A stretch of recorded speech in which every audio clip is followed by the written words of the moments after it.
Hi, TikTok friends. I'm here to document key details over the past week for posterity and for my own remembrance. Number one, last Friday, it was the day, that afternoon, that the Supreme Court made its decision and announced in that afternoon on last Friday that they were upholding the TikTok ban. That was Friday afternoon. That same day, an article came out from the Cradle telling us that Jared Kushner, the son-in-law of Donald J. Trump, who is to be sworn in a couple days, Jared Kushner, on that same time, the article said that he had gotten the green light to double the investments in illegal West Bank settlements that he's going to be building.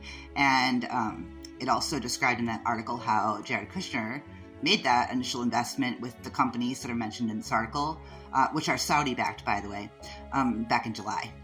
And while researching that situation, I found out that Jared Kushner actually had been attending meetings at Mar-a-Lago with Donald J. Trump and Israeli officials months before the election. So that was all happening. And this, another reminder, key detail regarding the Kushner, Jared Kushner.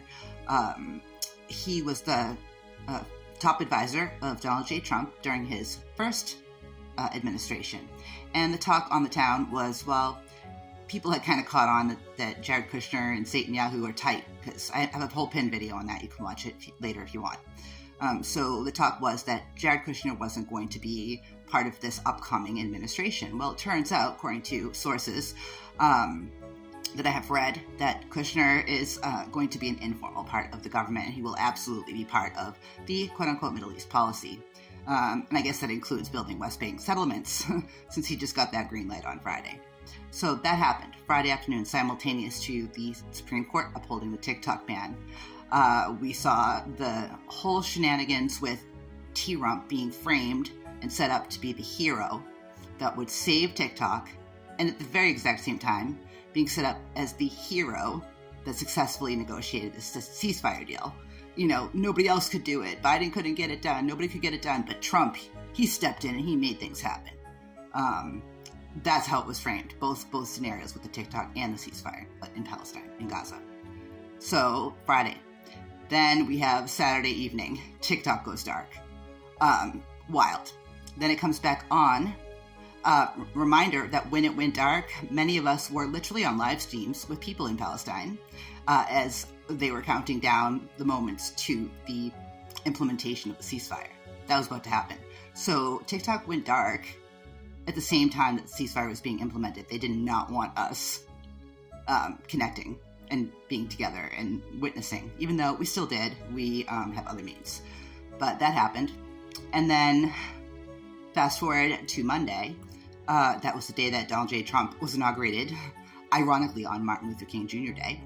And TikTok, by that point, was restored. It was around the time he was being sworn in that I noticed that our live streaming ability had been restored. We did regain access to TikTok the previous day. However, the live streaming access was denied for almost everybody. I know, I think it was denied for everybody in the U.S. Mine didn't come back till that Monday when the inauguration happened. Last detail, very important. Trump is sworn in, and the same day, things pop off in the West Bank. And everywhere you're seeing, because by now the ceasefire in Gaza has been implemented, and I'm seeing headlines from media, in the Western media, saying, like, the war is over, the G-side is over, and which I interpreted it as, nothing to see here, it's all done, you can go back to sleep now. So that was very frustrating to see, because G-side is a process. They're not necessarily airstriking right now, at least that I have seen, but they're still unaliving people in Gaza, by the way. They unalived a child. I promised a friend I would make a video about that, so I will do that soon.